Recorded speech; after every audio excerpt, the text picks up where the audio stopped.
Have you ever met someone with the uncanny ability to know what people want? Who always says the right thing at the right time, almost as if they could read people's minds? Or do you know someone who never seems to get what you're thinking, misjudges your mood and keeps on saying the wrong things?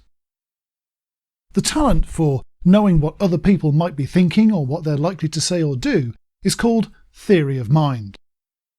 Some people seem to be highly skilled at it, while others are not so hot. And there's no doubt that those skills have an impact on our relationships with others.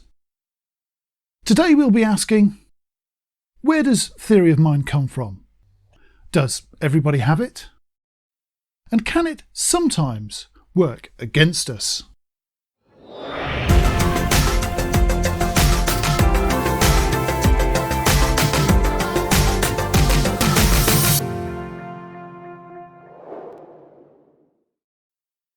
Let's start by talking about what theory of mind actually is.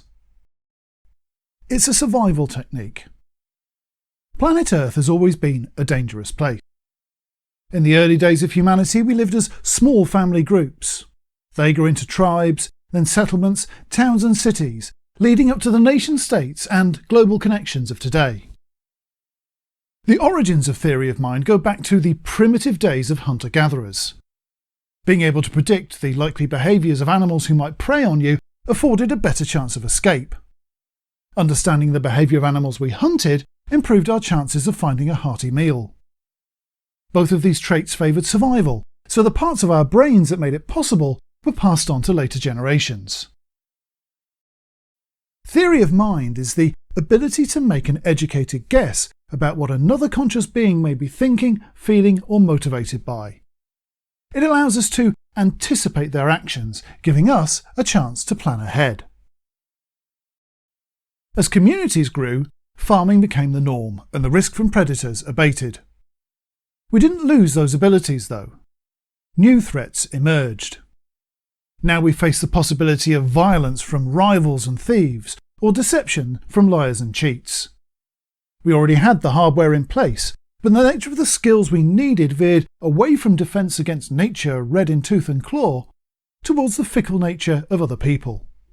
It became a way of identifying friend from foe and understand when we were being deceived.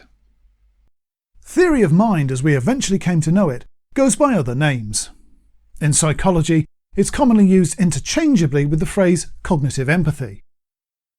We also know it as common sense, horse sense, nous, savvy, gut feeling and intuition. Another name that's commonly used is instinct, but that's misleading. An instinct is something that's programmed into us at a genetic level. Instinct drives us to eat, drink or sleep. It's instinct which makes us run from danger or seek a mate to procreate. All animals have instincts, but theory of mind requires more sophisticated brains. We're not born with it, we learn it over time. It's habit rather than essential drive. Our instinct will tell us to run or hide from a predator, but our theory of mind may tell us we have a chance to fight back, or see it as an opportunity for food. Theory of mind is what makes us competitive against the odds. It makes us gamblers.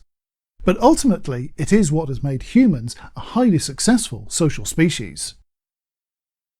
Our ability to approximate the thoughts of others, to put ourselves in their shoes, allows us to make better decisions, to consider the needs of others, and to understand the value of friends, allies and family.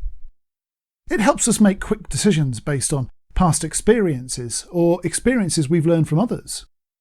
Parables and fables are ways of communicating aspects of theory of mind from one generation to another. On the other hand, it creates opportunities for deception, corruption and aggression that wouldn't exist if we survived on instinct alone. It's a double-edged sword without doubt, but one which has been essential in our transition from plains-dwelling hunter-gatherers sleeping in the open to specialised workers in city-building civilisations. Back in the 1940s, when autism was first identified, it was assumed that autistic people lacked any theory of mind. Later on, theory suggested that our theory of mind was childishly limited, that it lacked maturity or was underdeveloped. Some people still cling to those ideas, even including some of those who describe themselves as experts in the field. Over many years, autistic people have established a sense of community by sharing our understanding of ourselves and how we relate to others. The truth that has emerged about our theory of mind is a long way from those primitive and unimaginative ideas. All theory of mind is very closely tied to cognitive bias. Our assumptions about what other people may be thinking are based heavily on how we believe we may think ourselves in a given situation.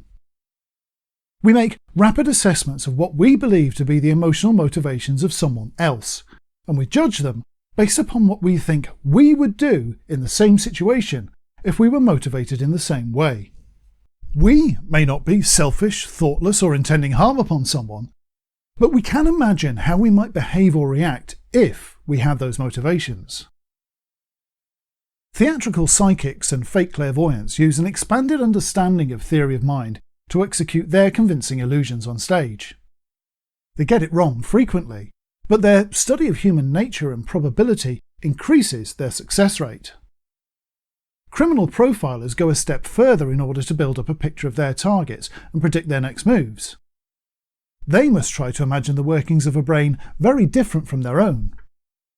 Their techniques use theory of mind augmented by scientific observations to achieve their goals.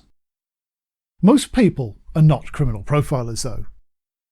Ordinary theory of mind only works efficiently when two people's minds work in much the same way as each other. If one of those minds works differently, errors will creep in, and the further apart those differences lie, the more frequently mistakes will be made. We see it all the time when we interact with animals. We superimpose human characteristics on animals, even when the behaviours they are exhibiting might not mean the same for their species. When a human narrows their eyes to slits, we associate it with sly, cunning, or shifty behaviour, and a signal for us to be wary. When a cat does the same, it's a sign that they're comfortable in your presence and a sign of affection. The distance between neurotypical and autistic thought processes is not as wide as some would have you believe, but it is wide enough that our regular processes of theory of mind are not as accurate as we might like to think. Put simply, any assumption we make about how we would think or behave in somebody else's shoes will not be as reliable if those shoes don't fit. Academically, it's called the double empathy problem. This affects both sides equally when communicating between neurotypes, but it has historically affected the autistic side more notably than the non-autistic. It's simply down to numbers. Neurotypical people outnumber autistic people by approximately 30 to 1 based on current best estimates. Statistically, that puts us at a disadvantage. The average neurotypical person has 30 times as many opportunities to learn from minds that are similar to their own than they do from those that aren't. This is why so many autistic people are dismissed by those around us as freaks and weirdos. It's easier to simply write off that which we don't understand than to make the effort to learn about differences that we rarely encounter. For the autist, the opposite is true. Being so outnumbered, we are forced to either learn the inner workings of minds that function differently than ours, or fail. It's part of the process we call masking, which was covered in the video linked above, and we'll be returning to masking later as part of this series. We are incentivized to learn about neurotypical thinking in order to survive, whereas most neurotypical people have little incentive to learn about ours. It becomes of vital importance, though, when autistic and non-autistic people form a relationship of some sort. Whether we're talking about romance, marriage, family members, or friends, if we don't share the same understanding of how people behave and what various signals we use to communicate are intended to mean, it can have serious consequences. It's also a major concern in the workplace, but that's a subject for other videos on this channel. Differences in theory of mind are very small between two neurotypical people or two autistic people. Whilst everyone is unique, regardless of neurotype. The broad strokes are largely similar. When we are of different neurotypes, making the wrong assumption about what the other is thinking leads to us making mistakes. We think we receive signals that aren't there, or we misinterpret ones that are. Mistakes can be as benign as buying the wrong birthday gift, or as ominous as exchanging accusations of cruelty, thoughtlessness, or infidelity. As with all relationship problems, good communication is at the heart of the solution. But this is one area where communication alone is not enough. We have to reach deep within ourselves to admit that things that we have always taken for granted might be leading us astray. People might not be as predictable as we thought, because not everybody thinks, feels, or expresses themselves according to the same rules you're used to. There are a number of common characteristics within autistic thoughts and emotions that are different to everyday expectations. These frequently lead to misunderstandings with non-autistic people. In later episodes, some of these will be described in more detail, but for now, we just need to establish that when one of us thinks we know what the other is thinking or feeling based on what we might think or feel, we can sometimes be unimaginably wrong. If an autistic person makes an assumption about the feelings or thoughts of someone who isn't autistic, because that's what they would do, they might be way off the mark.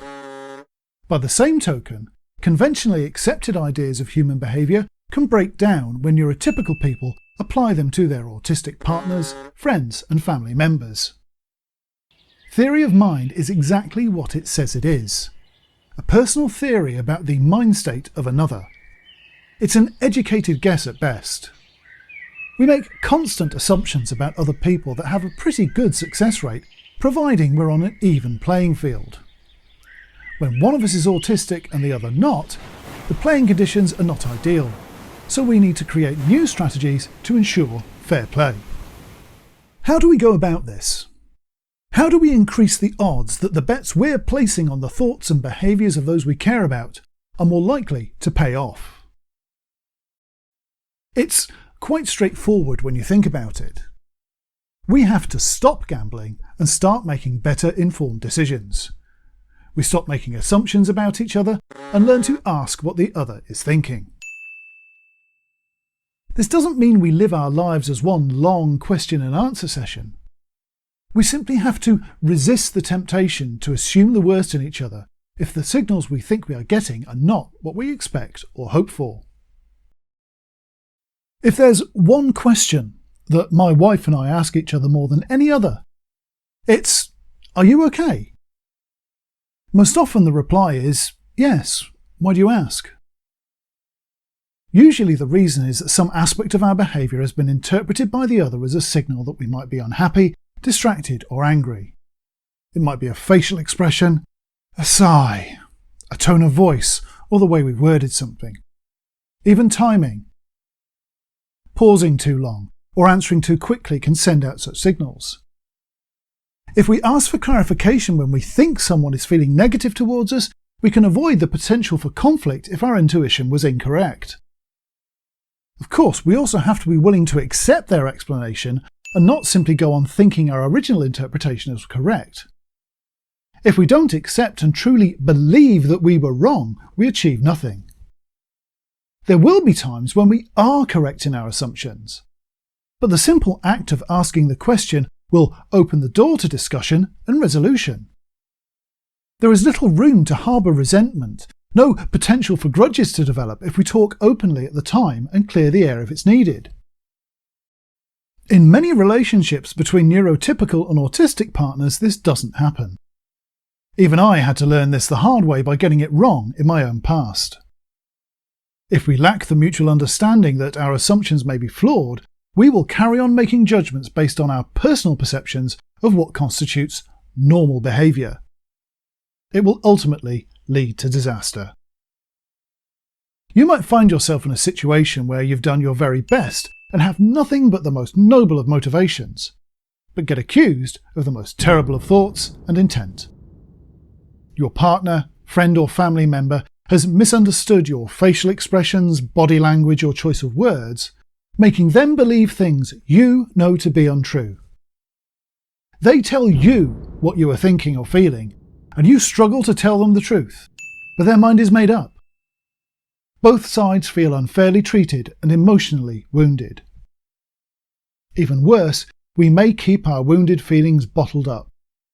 We avoid the confrontation and the pain it will bring. Our resentment grows, and that can lead us to making rash decisions. We may end relationships we could have healed if only we trusted our partner's word more than our own preconceptions. Asking for clarification and trusting the answers is the best way to overcome the limitations of theory of mind in close relationships. Don't be tempted to make assumptions, and don't let negative feelings fester. Take the time to learn the subtle, unique ways in which our loved ones communicate as individuals. There is no greater expression of love or friendship than trust. Theory of mind is just a theory, and theories can sometimes be wrong. If you click up here on the left, you can subscribe to the channel for more videos on autistic life. And over here on the right, you can see another film from this series on autism and relationships, or visit Autistamatic.com. Thank you for watching.